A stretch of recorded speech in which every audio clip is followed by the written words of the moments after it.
Hello everyone. इस video के माध्यम से हम आपके लिए पेमेंट का एक ऐसा प्लेटफॉर्म लेकर आए हैं जिससे अब आपको अपने सेल्समैन को बार बार कस्टमर्स के पास पेमेंट लेने के लिए नहीं भेजना पड़ेगा। अक्सर आपको अपने सेल्समैन को पेमेंट कलेक्ट करने के लिए पार्टी के पास भेजना पड़ता है और साथ ही उनके आने जाने का एक्सपेंस भी मैनेज करना पड़ता है। तो इसके लिए आप ऐसा जरिया ढूंढेंगे जिससे आप अपने दुकान पर बैठे ही पेमेंट रिसीव कर सकें। और हो सकता है आप इसके लिए डिजिटल पेमेंट का यूज करें। और डिजिटल पेमेंट में यूपीआई जो एक बहुत अच्छा सॉल्यूशन है जिसमें आपको पेमेंट डायरेक्ट आ सकती है और डिजिटल पेमेंट आपको कोई भी कर सकता है। लेकिन अगर आप एक डिस्ट्रीब्यूटर है और आप 200 बिल बनाते हैं और अगर आपको 150 लोगों ने डिजिटल पेमेंट कर दी तो आपको पता ही नहीं चलेगा कि आपको किस कस्टमर की पेमेंट आई है। और इसी तरह अगर किसी कस्टमर ने आपको एनईएफटी कर दिया या यूपीआई से पेमेंट कर दी तो किस कस्टमर की पेमेंट आई है किसकी नहीं आई है, इसे भी आपको अपना काम छोड़कर बार बार चेक करना पड़ता है। तो इसी प्रॉब्लम को देखते हुए मार्ग अपने डिस्ट्रीब्यूटर के काम को कम करने के लिए लाया है मार्ग पे, जिसमें सॉफ्टवेयर ऑटोमेटिक शेड्यूल पेमेंट को फॉलो करेगा। यानी जिस कस्टमर से पेमेंट लेनी है उसे ऑटोमेटिक फॉलो करेगा, एसएमएस भेजेगा, पेमेंट भी ऑटोमेटिकली कलेक्ट करेगा। और साथ ही इसका सबसे बड़ा फायदा ये है कि सॉफ्टवेयर आपके अकाउंट में इसे अपने आप ही रिकंसाइल कर देगा, जिससे आपके कई घंटों का काम मिनटों में हो जाएगा और आपका ध्यान आपके बिजनेस को ग्रो करने में होगा। तो आइए अब सॉफ्टवेयर में इसका प्रोसेस देख लेते हैं। इसके लिए आप मास्टर्स से पासवर्ड एंड पावर्स से ऑपरेटर पर आएंगे। फिर यूजर सिलेक्ट करेंगे जिसे आप डिजिटल पेमेंट कलेक्शन की परमिशन देना चाहते हैं। फिर यहाँ सर्च इन ऑल सिलेक्ट करेंगे और यहाँ डिजिटल सिलेक्ट करके एक्सेप्ट कर देंगे। यहाँ मार्क पे डिजिटल कलेक्शन को येस करके एस्केप की प्रेस करेंगे और चेंजेस को सेव कर देंगे और फिर से यहाँ एस्केप की प्रेस करेंगे और क्विट करने के लिए येस करेंगे। अब Ctrl+U प्रेस करके री लॉगिन कर लेंगे। इसके बाद अब आप डिजिटल से रजिस्ट्रेशन से मार्क पे रजिस्ट्रेशन पर आएंगे।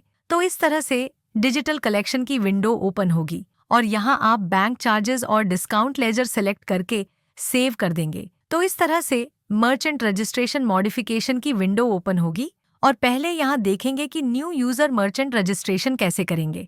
तो यहाँ पहला टैब है रजिस्ट्रेशन डिटेल्स और यहाँ आपकी email ID, mobile number, trade name autofill होकर आ जाएगा जो आपने कंपनी क्रिएशन के टाइम मेंशन किया होगा। देन आप बिजनेस टाइप सिलेक्ट करेंगे कि आपकी कंपनी प्राइवेट लिमिटेड है, पार्टनरशिप फर्म है या पब्लिक लिमिटेड है। तो अपने अकॉर्डिंग आप यहाँ ऑप्शन सिलेक्ट कर लेंगे। देन आप अपना लाइन ऑफ बिजनेस सिलेक्ट करेंगे और कैटेगरी सिलेक्ट कर लेंगे। नेक्स्ट टैब है बिजनेस डिटेल्स। यहाँ आपका GST number, PAN, website address, city auto fill होकर आ जाएगा जो कंपनी क्रिएशन के टाइम फिल किया होगा। और ध्यान देंगे अगर आप प्रोपराइटर है तो पैन फिल करना मैंडेटरी है और अगर प्राइवेट लिमिटेड है तो तब आपको CIN और पैन दोनों ही फिल करना मैंडेटरी है। देन यहाँ आप अपना स्टेट सिलेक्ट कर लेंगे और पिन कोड मेंशन कर लेंगे। इसके बाद फिर नेक्स्ट टैब है बैंक डिटेल्स। यहाँ सिलेक्ट बैंक से आप अपना बैंक सिलेक्ट करेंगे और जो भी बैंक आप सिलेक्ट करेंगे उस बैंक के भी हाफ पर आपका bank name, account holder name, account number और IFSC कोड शो हो जाएगा। और ध्यान देंगे कि ये डिटेल आपको तभी शो होगी अगर आपने बैंक डिटेल्स में इन्हें फीड किया होगा। फिर नेक्स्ट टैब है डॉक्यूमेंट्स और यहाँ आप ब्राउज पर क्लिक करके अपने डॉक्यूमेंट्स अटैच करेंगे और ध्यान देंगे कि आपके डॉक्यूमेंट का साइज 500 KB से कम होना चाहिए। और इस तरह सारी डिटेल्स फिल होने के बाद यहाँ टर्म्स एंड कंडीशंस पर क्लिक करेंगे और इसे रीड करके I agree to terms and conditions पर क्लिक करके रजिस्टर कर देंगे। रजिस्टर करते ही सॉफ्टवेयर आपसे पूछेगा कि आप इस इंफॉर्मेशन को सेव करना चाहते हैं तो यस करते हैं। फिर अलर्ट शो होगा कि आप एज अ मर्चेंट रजिस्टर करना चाहते हैं तो हम यहाँ भी यस करते हैं। फिर आपको आपकी रजिस्टर्ड ईमेल आईडी और मोबाइल नंबर पर OTP रिसीव होगा। आप दोनों में से कोई भी एक OTP यहाँ एंटर करके वेरीफाई करेंगे और सबमिट कर देंगे तो मर्चेंट सक्सेसफुली रजिस्टर हो जाएगा। और फर्स्ट टाइम जब आप रजिस्टर करते हैं तो आपको यहाँ स्टेटस पेंडिंग शो होता है और आपको यहाँ अप्रूव तब शो होगा जब आपकी डिटेल्स कैश फ्री से वेरीफाई हो जाएगी। तो कैश फ्री से डिटेल्स को वेरीफाई करवाने के लिए आप यहाँ कैश फ्री बटन पर क्लिक करेंगे। इस तरह से ये विंडो ओपन होगी। यहाँ आपकी ईमेल आईडी ऑटो फिल होकर आएगी। कंटिन्यू करेंगे। देन आपका पैन नंबर ऑटो फिल होकर आ जाएगा। कंटिन्यू करेंगे। फिर आपको आपकी बिजनेस डिटेल्स शो होंगी जैसे बिजनेस नेम, फिर जो भी आपका बिजनेस टाइप है वो सिलेक्ट करेंगे, देन बिजनेस मॉडल सिलेक्ट करेंगे। फिर जो भी आपका प्रोडक्ट या सर्विस है वो कैटेगरी सिलेक्ट कर लेंगे और कंटिन्यू कर देंगे। और फिर GST number, business address, city, pin code, state, country auto fill होकर आ जाएगा। अब कंटिन्यू करते हैं। इसके बाद बैंक अकाउंट डिटेल्स आ जाएगी। यहाँ अकाउंट नंबर और IFSC कोड ऑटो फिल होकर आ जाएगा। अब यहाँ अपलोड कैंसल चेक बटन पर क्लिक करेंगे और कैंसल चेक अपलोड करेंगे। एक बार कैंसल चेक अपलोड होने के बाद अगर आपको इसे देखना है तो व्यू करेंगे तो इस तरह से कैंसल चेक आपको दिखा देगा। आप चाहे तो एडिट करके कैंसल चेक को चेंज भी कर सकते हैं। तो फिलहाल ओके गॉट इट पर क्लिक करते हैं और कंटिन्यू करते हैं। फिर अपलोड बिजनेस डॉक्यूमेंट्स का सेक्शन ओपन होगा और यहाँ अपलोड पर क्लिक करके आप अपने बिजनेस का प्रूफ अपलोड करेंगे। फिर कंटिन्यू कर देंगे। फिर वेबसाइट डिटेल्स पर आएंगे और यहाँ वेबसाइट में www.markpay.com मेंशन कर देंगे और कंटिन्यू कर देंगे। इसके बाद यहाँ ऑथराइज सिग्नेटरी सिलेक्ट करेंगे। फिर यहाँ ऑथराइज सिग्नेटरी की डिटेल्स मेंशन करेंगे और यहाँ इस चेक बॉक्स में क्लिक करके सबमिट कर देंगे तो डिटेल्स सक्सेसफुली सबमिट हो जाएगी और शो हो जाएगा your KYC is under review. अब जैसे ही डिटेल्स वेरीफाई हो जाएगी तो यहाँ रजिस्ट्रेशन स्टेटस अप्रूव्ड शो हो जाएगा और अब रजिस्ट्रेशन सक्सेसफुली वेरीफाई होने के बाद आपको यहाँ मर्चेंट आईडी मिलती है और इसका मतलब है कि अगर आप मर्चेंट डिटेल्स किसी दूसरे सिस्टम पर एक्सेस करना चाहते हैं तो आप इस मर्चेंट आईडी के बेसिस पर एक्सेस कर सकते हैं। जैसे अगर आप इस कंपनी का बैकअप ले लेते हैं और किसी अदर सिस्टम पर बैकअप रिस्टोर करते हैं तो मर्चेंट डिटेल्स को एक्सेस करने के लिए सिंपली आप यहाँ एग्जिस्टिंग यूजर पर क्लिक करेंगे और अपनी मर्चेंट आईडी मेंशन कर देंगे। इसके बाद आपको यहाँ बटन दिया है रिफ्रेश ऑल डेटा। इसका मतलब है कि अगर यहाँ पार्टी डिटेल्स में कोई चेंजेस होते हैं या आउटस्टैंडिंग चेंज होती है, यानी कि अगर आप सॉफ्टवेयर डेटा में कोई भी चेंजेस करते हैं तो उसके बाद सिंपली आप यहाँ रिफ्रेश ऑल डेटा पर क्लिक कर देंगे तो आपका डेटा सर्वर पर अपलोड हो जाएगा। तो फिलहाल अभी हम यहाँ कैंसिल पर क्लिक करके इस विंडो से बाहर आते हैं। इसके बाद अब आप डिजिटल से मार्ग पे आईडी पर आएंगे तो यहाँ आपको वो पार्टीज शो हो जाएंगी जिनसे आपको पेमेंट लेनी है।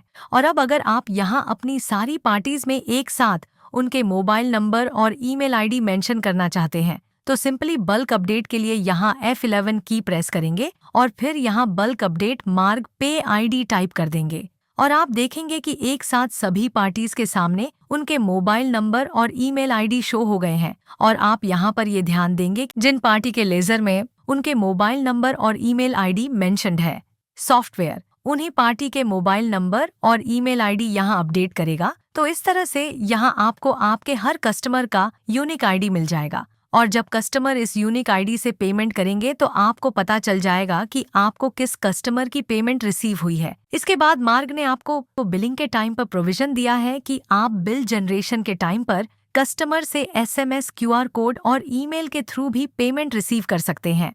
तो आइए अब इसका प्रोसेस देख लेते हैं। इसके लिए सबसे पहले आप ट्रांजैक्शन से सेल एंड देन बिल पर आएंगे, फिर लेजर सेलेक्ट करेंगे, देन आइटम सेलेक्ट कर लेंगे। इसके बाद आप देखेंगे यहाँ नीचे आपको रुपीस का आइकॉन दिया है, इस पर क्लिक करेंगे तो इस तरीके से आपके सामने मार्ग पे की विंडो ओपन हो जाएगी जहां आपको बिल की वैल्यू शो हो रही है। अब सपोज अगर ये कस्टमर आपको कैश में पेमेंट करता है तो आप यहाँ कैश पे में अमाउंट मेंशन कर देंगे और इसके अलावा आप कस्टमर से बिलिंग के टाइम पर SMS, QR कोड और ईमेल के थ्रू भी पेमेंट रिसीव कर सकते हैं। जैसे अगर आप यहाँ SMS पर क्लिक करते हैं तो इस पार्टी के पास इस तरह से SMS के थ्रू मार्ग पे का लिंक सेंड हो जाएगा और अब जब कस्टमर सिंपली इस लिंक पर क्लिक करेंगे तो इस तरह से डायरेक्टली मार्ग पे का पेमेंट पेज ओपन हो जाएगा जहां से वो आसानी से पेमेंट कर पाएंगे। और यहाँ पर डिफरेंट पेमेंट मोड दिए हुए हैं, सिंपली यहाँ कस्टमर सेलेक्ट कर सकते हैं वो किस मोड में पेमेंट करना चाहते हैं। लाइक यहाँ UPI सेलेक्ट करते हैं और अब यहाँ UPI मेंशन करके सिंपली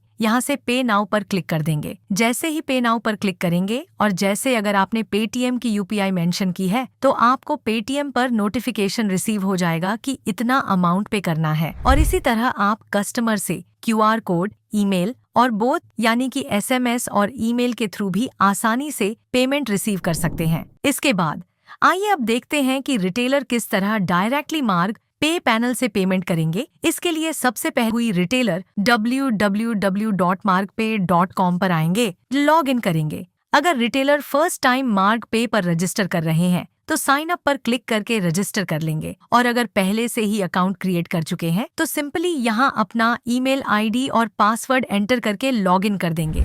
और अब जैसे कि आप देखेंगे कि यहाँ आपको आउटस्टैंडिंग लिस्ट शो हो रही है कि किस रिटेलर की इन डिस्ट्रीब्यूटर्स के पास आउटस्टैंडिंग है। और अब जैसे अगर रिटेलर को आउटस्टैंडिंग पे करनी है तो सिंपली पे पर क्लिक करेंगे। यहाँ आपको इनवॉइस डिटेल शो हो जाएगी कि किस बिल का कितना इनवॉइस अमाउंट है, कितना अमाउंट रिसीव हुआ है और कितना बैलेंस अमाउंट है। और अब आप जिस बिल की पेमेंट करना चाहते हैं सिंपली उस इनवॉइस के कॉरेस्पॉन्डिंग चेक बॉक्स में क्लिक कर देंगे। और अगर आप यहाँ चाहे तो आप एक बार में मल्टीपल बिल्स को भी सेलेक्ट करके उनकी पेमेंट कर सकते हैं और फिर पे नाउ पर क्लिक कर देंगे। फिर जिस मोड में पेमेंट करना चाहते हैं वह मोड अपने अकॉर्डिंग सेलेक्ट करेंगे। लाइक हम यहाँ यूपीआई सेलेक्ट करते हैं और अब आप यहाँ अपना यूपीआई मेंशन करके पे नाउ पर क्लिक कर देंगे। जैसे ही पे नाउ पर क्लिक करेंगे और जैसे अगर आपने पेटीएम की यूपीआई मेंशन की है तो आपको पेटीएम पर नोटिफिकेशन रिसीव हो जाएगा कि इतना अमाउंट पे करना है। तो इस तरह से रिटेलर मार्ग पे के थ्रू आसानी से पेमेंट कर पाएंगे। इसके बाद अब सॉफ्टवेयर पर आते हैं, देन अगेन डिजिटल से मार्ग पे पर आते हैं। अब जैसे यहाँ ऑप्शन है स्केड्यूल कस्टमर्स। अब जैसे अगर आपको अपने रिटेलर्स को मैसेज भेजना है कि उनका इतना अमाउंट पेंडिंग है तो वो आप स्केड्यूल कस्टमर ऑप्शन से स्केड्यूल कर सकते हैं। आप यहाँ पार्टी वाइज सेट कर सकते हैं कि जो एसएमएस है वह कैसे जाए। तो सिंपली आप यहाँ एडिट पर क्लिक करके सेट कर लेंगे कि इस पार्टी को आउटस्टैंडिंग का एसएमएस कब जाए, like monthly, fortnightly, weekly Monday, weekly Tuesday, daily etcetera. और अगर आप यहाँ कोई सेटअप नहीं करते हैं तो यहाँ आपको जनरल सेटअप मिलता है, जिसका मतलब है कि अगर आप सभी पार्टीज को एक जैसा रिमाइंडर भेजना चाहते हैं तो आप जनरल सेटअप को एडिट करके भेज सकते हैं। इसके बाद यहाँ बॉटम में आपको व्यू ऑनलाइन बिल्स का बटन मिलता है, इस पर क्लिक करते हैं। अब जैसे अगर डिस्ट्रीब्यूटर देखना चाहते हैं कि उनके कितने रिटेलर्स हैं जिन्होंने मार्ग पे लॉगिन किया हुआ है तो उन रिटेलर की डिटेल्स यहाँ आपको शो हो जाएगी। यहाँ आपको पार्टी का नाम, मोबाइल नंबर और ईमेल आईडी शो हो रहा है। इसी के साथ आप यहाँ पार्टी की आउटस्टैंडिंग डिटेल्स भी देख सकते हैं। और अब आप जिस पार्टी के आउटस्टैंडिंग डिटेल्स देखना चाहते हैं सिंपली उस पार्टी के कॉरेस्पॉन्डिंग शो बटन पर क्लिक कर देंगे। अगर आप यहाँ चाहे तो आप यहाँ डेट मेंशन कर सकते हैं कि आप इस पार्टी की कब से कब तक के आउटस्टैंडिंग डिटेल्स देखना चाहते हैं और फिर शो पर क्लिक कर देंगे। तो आप देखेंगे यहाँ आपको शो हो गया है कि इस इनवॉइस नंबर का इस डेट का इतना अमाउंट पेंडिंग है। तो इस तरीके से आप पार्टी वाइज उनकी आउटस्टैंडिंग व्यू कर सकते हैं। नेक्स्ट ऑप्शन है पेंडिंग पोस्टिंग, और यहाँ उन पार्टी इसकी ट्रांजैक्शन शो होगी जो सक्सेसफुली सेटल हो गई है पर जिनकी रिसिप्ट पोस्ट नहीं हुई है, यानी कि जिनका रिसिप्ट वाउचर पोस्ट नहीं हुआ है। तो अब आप यहाँ पार्टी नेम से या तो आप उस पर्टिकुलर पार्टी को सिलेक्ट करेंगे जिनकी रिसीप्ट पोस्ट नहीं हुई है, और अगर आप सभी पार्टी इसको देखना चाहते हैं जिनकी रिसिप्ट पोस्ट नहीं हुई है, यानी कि जिनका रिसिप्ट वाउचर पोस्ट नहीं हुआ है, तो यहाँ से ऑल पर क्लिक कर देंगे।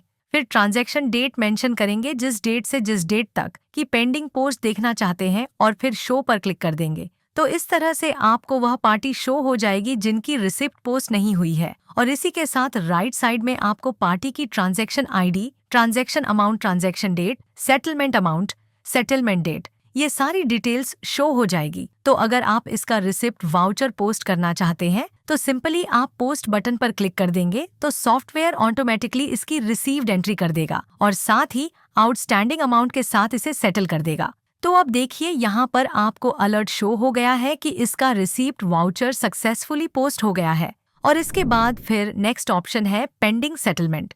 अब जैसे डिस्ट्रीब्यूटर को ये चेक करना है कि ऐसी कितनी ट्रांजैक्शंस हैं जो अभी सेटल नहीं हुई है। अगर आप पर्टिकुलर पार्टी की पेंडिंग सेटलमेंट चेक करना चाहते हैं तो यहाँ से उस पार्टी को सेलेक्ट कर लेंगे, और अगर सभी पार्टी की सेटलमेंट चेक करना चाहते हैं तो ऑल सेलेक्ट कर लेंगे। फिर ट्रांजैक्शन डेट मेंशन करेंगे, जिस डेट से जिस डेट तक कि आप पेंडिंग सेटलमेंट देखना चाहते हैं, और फिर शो पर क्लिक कर देंगे। तो इस तरह से यहाँ शो हो जाएगा कि इन पार्टीज की ट्रांजैक्शंस पेंडिंग है, और जो भी पार्टी सेलेक्ट होगी राइट साइड में उसकी transaction ID, transaction amount, transaction date show हो जाएगा।